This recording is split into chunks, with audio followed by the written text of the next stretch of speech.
नमस्कार सर्वांना. आज आपण मसाला वांगं कसं करायचं ते बघूयात. तर इथं खोबरं, शेंगा, आलं, लसूण, कोथिंबीर, तुम्हाला जर आवडत असेल तर थोडेसे तीळ छान तेलावर भाजून घ्यायचा आहे मसाला हा, आणि खलबत्त्यात किंवा मिक्सरमध्ये वाटून घ्यायचा आहे. थोडासा गरम मसाला, लाल तिखट, काळं तिखट, मीठ घालून छान एकजीव करून घ्यायचा आहे.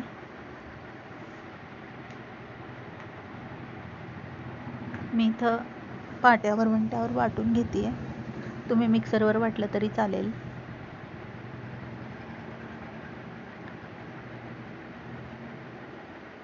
इथं आपला मसाला वाटून तयार झाला आहे. आता वांगे मिठाच्या पाण्यात घालून मधून चीर पाडून घ्यायची आहे. म्हणजे आपण भरल्या वांग्याला कसा चिरतो तसं चिरून घ्यायचे आहेत. आणि थोडंसं जास्त तेल घालून वांगी मस्त फ्राय करून घ्यायची आहेत.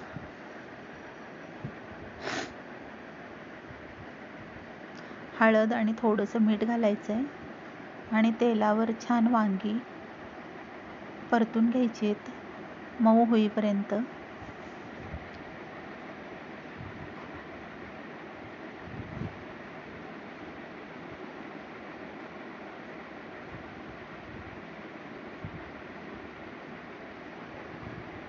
तुम्ही पाहू शकता आपली वांगी छान तळली जात आहेत.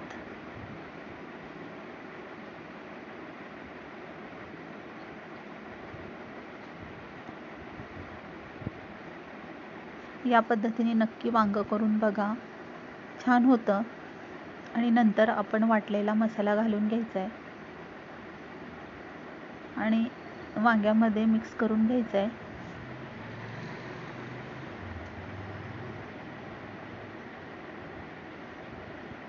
तेल पण आपण खूप घातलं नाही, थोडंसं जास्त घातलं आहे. मसाला छान परतला गेला की थोडंसं पाणी घालून एक वाफ काढायची आहे आणि वरून कोथिंबीर पेरून भाकरीबरोबर किंवा भाताबरोबर खायला घ्यायचं आहे. व्हिडिओ आवडला असेल तर नक्कीच सबस्क्राईब करा. धन्यवाद.